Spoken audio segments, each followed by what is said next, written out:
Guys, एसडीसीसी के hall S से Avengers doomsday का एक ऐसा ट्रेलर सामने आया है जिसने पूरे इंटरनेट पर तहलका मचा दिया है। अगर आपने नया ट्रेलर ध्यान से देखा तो हो सकता है आपके द्वारा कई छोटे छोटे ईस्टर एग मिक्स कर दिए हों जो पूरी फिल्म की कहानी को बदल सकते हैं। इस ट्रेलर में हमें सिर्फ नए शॉट्स नहीं दिखाए गए बल्कि डॉक्टर डूम के अतीत, उसके मकसद और आने वाले सबसे बड़े इवेंट्स की झलकियां भी दिखाई देती हैं। तो चलिए ट्रेलर को शुरुआत से फ्रेम बाय फ्रेम समझते हैं।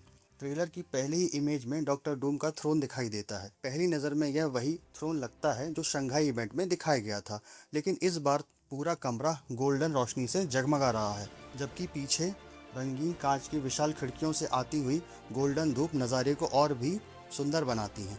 यही ग्लास विंडो डूम्सडे की मार्केटिंग में बार बार दिखाया गया है, इसलिए यह लगभग तय है कि इनका कहानी में कोई बड़ा इंपॉर्टेंट होगा। इसी दौरान सू स्टॉर्म की आवाज़ सुनाई देती है। वह कहती है, विक्टर हमेशा से कमरे का सबसे इंटेलिजेंट इंसान रहा है। वह पहले अलग हुआ करता था। बस एक लाइन, लेकिन इसके मायने बहुत बड़े हैं।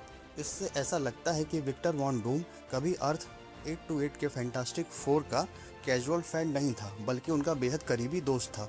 रीड, सू, जॉनी और बैन शायद उसे अपने परिवार जैसा मानते थे। समय के साथ उनके रास्ते अलग हुए होंगे, लेकिन शायद किसी ने कभी नहीं सोचा होगा कि वही इंसान आगे चलकर दुनिया का सबसे खतरनाक मैजिशियन और एक डिक्टेटर में बदल जाएगा। यहीं से फैंटास्टिक फोर फर्स्ट स्टेप के पोस्ट क्रेडिट सीन को लेकर दो अलग अलग थ्योरियां सामने आती हैं। पहली थ्योरी यह कहती है कि सू ने फ्रैंकलिन को डूम के साथ देखा था तो वह इसलिए चौंकी क्योंकि उनके सामने उनका पुराना दोस्त अब एक नए मार्क्स के पीछे छुपा था। फ्रैंकलिन का चेहरा उसको छूना शायद इस बात का इशारा करता है कि वह उस पुराने इंसान को पहचानने की कोशिश कर रहा था। दूसरी थ्योरी कहती है, क्या हो अगर वह डॉक्टर डूम हो ही ना? क्या वह ग्रीन हुड वाली लैटवेरियन विश थी जो फ्रैंकलिन के सामने बैठी हुई थी? और क्या फ्रैंकलिन किसी ऐसी लेडी को देखकर उसकी ओर बढ़ रहा था जो उसे अपनी माँ की जैसी लग रही थी? शायद सू स्टॉर्म का कोई वेरिएंट। इसके बाद ट्रेलर का सबसे इमोशनल पल आता है। सू की आंखों से आंसू बह रहे हैं और वह कहती है, वह पहले काइंड था, कैरिंग था, लोगों की परवाह करता था। इसी दौरान हमें मैग्नीटो, गैम्बिट और स्टीव रॉजर्स की झलकियां दिखाई देती हैं। दिलचस्प बात यह है कि यह जगह ना तो अवेंजर्स टावर लग रही है और ना ही एक्स मैंशन। ज़्यादा संभावना यह है कि यह अर्थ 828 की बैक्स्टर बिल्डिंग हो सकती है, जहां फर्स्ट स्टेप के आखिर में सू ने फ्रैंकलिन को डूम के साथ देखा था। अब सू की अगली लाइन पूरी कहानी का इमोशनल सेंटर बन जाती है। फिर सब कुछ बदल गया। जो कुछ भी उसके पास था, जो भी उसको प्यारा था, उससे छीन लिया गया। और ठीक उसी समय कैमरा कैसल के अंदर लगी एक विशाल पेंटिंग पर जाता है। अगर यह सच में उसकी वाइफ और बच्चे का प्रतीक है तो शायद पहली बार एमसीयू हमें बता रहा है कि डॉक्टर डूम सिर्फ एक सत्ता का भूखा विलन नहीं, बल्कि अपने खोए हुए परिवार के दर्द से टूटा हुआ इंसान है। इसके बाद शूरी, नेमोर, एम्बाकू, सैम विल्सन और थॉर भी बैक्स्टर बिल्डिंग में दिखाई देते हैं। और सू कहती है, मुझे लगा था कि वह खो चुका है, लेकिन मुझे नहीं पता था कि वह भीतर से पूरी तरह से टूट चुका है। यही मुझे लगता है कि यह फिल्म का सबसे मिड पॉइंट होगा। लेकिन यहाँ अब सब कुछ बदल चुका है। अब हीरोज को पता चल चुका है कि इस पूरे क्योस के पीछे कोई और नहीं बल्कि उनका पुराना दोस्त विक्टर है। और शायद इसी वजह से इस पूरे सीन में रीड और बैन दिखाई नहीं देते। क्या वे पहले ही मारे जा चुके हैं या फिर किसी और मिशन पर हैं?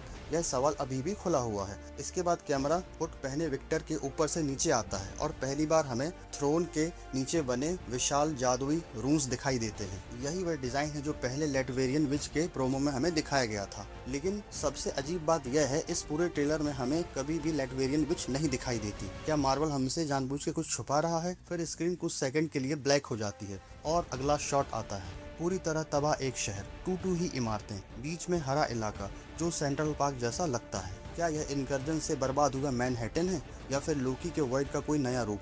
अभी कहना मुश्किल है। यही रीड पहली बार विक्टर से पूछता है, विक्टर क्या ये तुमने किया है? और डूम की आंखों में पहली बार गुस्सा नहीं बल्कि दर्द दिखाई देता है। यही शायद रीड को एहसास होता है कि जिस इंसान पर उसने सबसे ज्यादा भरोसा किया वही इस पूरे विनाश का कारण है। और यहीं से दोनों दोस्तों की आखिरी लड़ाई शुरू होती है। इसके बाद स्कॉट लैंग अपनी बेटी कैसी के साथ दिखाई देता है। जॉनी फ्रैंकलिन को गले लगाता है और अब एक नए एंगल से साफ हो जाता है कि पोस्ट क्रेडिट सीन में दिखने वाला बच्चा और या फ्रैंकलिन एक ही है। लेकिन अब जब बैटल बर्न बनने वाला है, सब कुछ बदल चुका है।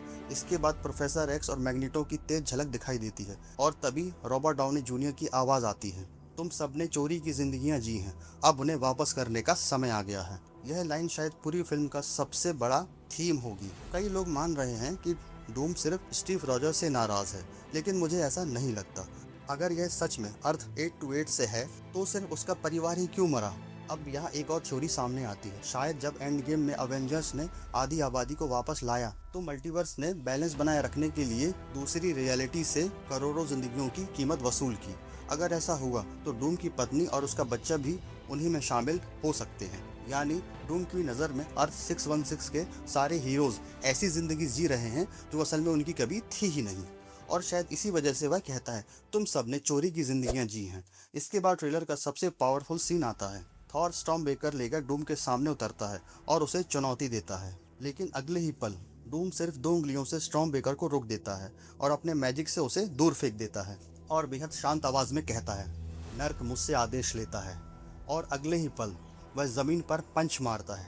टूटे हुए सेंटिनल्स फिर से जिंदा हो जाते हैं। उनकी आंखें ग्रीन रंग से चमकने लगती हैं। जो हथियार कभी सिर्फ म्यूटेंट्स को मारने के लिए बनाए गए थे, अब वही पूरी दुनिया के हीरोज के खिलाफ इस्तेमाल किए जाने वाले होते हैं। और आखिर में ट्रेलर यहीं समाप्त होता है।